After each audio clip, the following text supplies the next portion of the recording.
Fellow Democrats also presented a unified front last night at the Democratic National Convention. A handful of major speakers worked to make clear why Kamala Harris would be best to serve as President of the United States. She reveres our Medal of Honor recipients. She won't be sending love letters to dictators. Kamala cares about kids and families, cares about America. In Kamala Harris, I see a leader who understands. I see a leader with a real commitment to a better future for working families.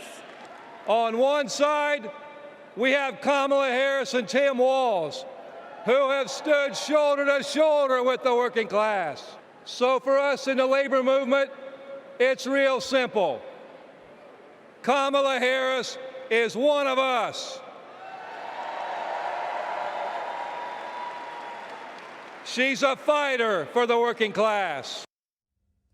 CBS News political contributor Ashley Etienne joins us now. She's also a former senior advisor to Joe Biden, Kamala Harris, Barack Obama, and Nancy Pelosi. Great to have you up with us this morning. You can sleep next week, I'm telling everybody, because I know there's a lot happening where you are. Another point of last night was to kind of have the guests tell everyone who Kamala Harris really is. But in your point of view, as someone who's worked so closely with her, were they successful at doing that just yet?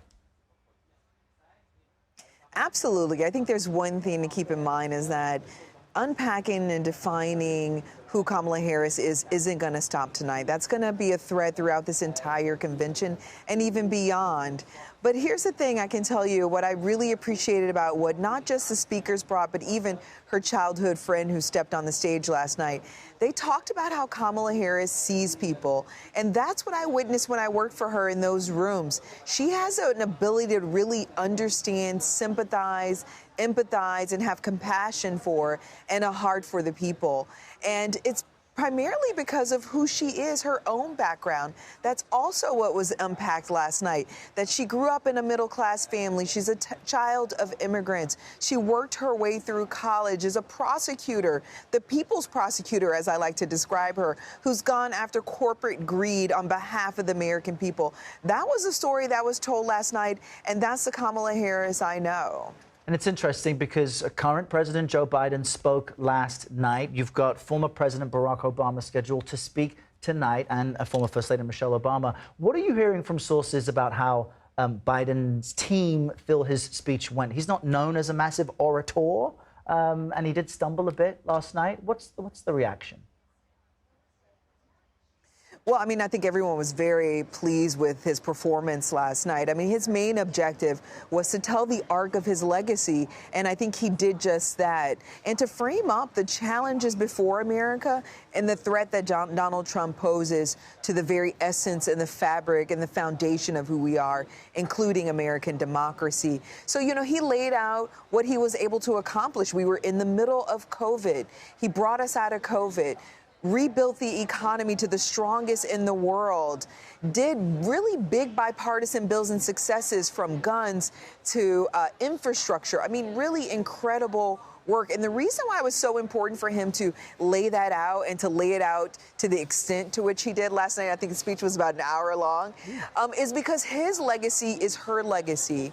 She's got this interesting position where she's both a competitor and she is, she's both an incumbent, and a challenger. So she's going to be able to claim a lot of that work as her own legacy and create some space from it and chart out a new vision for where she thinks we should head. And so I think his staff feels like he did a great job. He's been telling folks in the White House, my former colleagues, that they've got to run through the tape, that it's not just important for the American people, but it's also important to bolster her candidacy. The challenge for Vice President Harris over owning the Biden policies, though, is making clear how she might be different and how she can bring new people into the party. She's faced some criticism for a lack of clear policy plans. We know that the chairman of the DNC, Jamie Harrison, spoke about this earlier on CBS Mornings. Let's just play a clip of that for our viewers briefly. 3 days that we have left, and you're going to hear the story of Kamala Harris, who she is, what she fights for, who she's fighting for. And we're looking forward to telling that story. And I think people got a little some of the sense last night, and they will continue to get more sense of what that is and what her story is. So, Ashley, when are the specifics coming?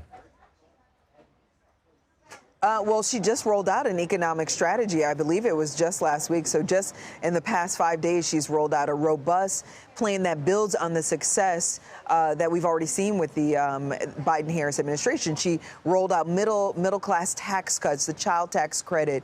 She rolled out initiatives to lower the cost of housing, to build new housing so that the millennials and Gen Zs have the opportunity to really achieve the American dream. She also laid out specifics about how she plans to really attack and address price gouging. She did this when she was a prosecutor, going after insurance companies, big pharma, big banks. So she laid that out last week, and she'll continue to lay out more details on other issues. But I think this notion that she's not laid out details is or policy details is premature, and the criticism is premature because she just rolled out a robust plan last week. I'm sure we'll hear more about that all week as the spotlight continues there in Chicago. Ashley, Etienne, thanks so much. Appreciate you.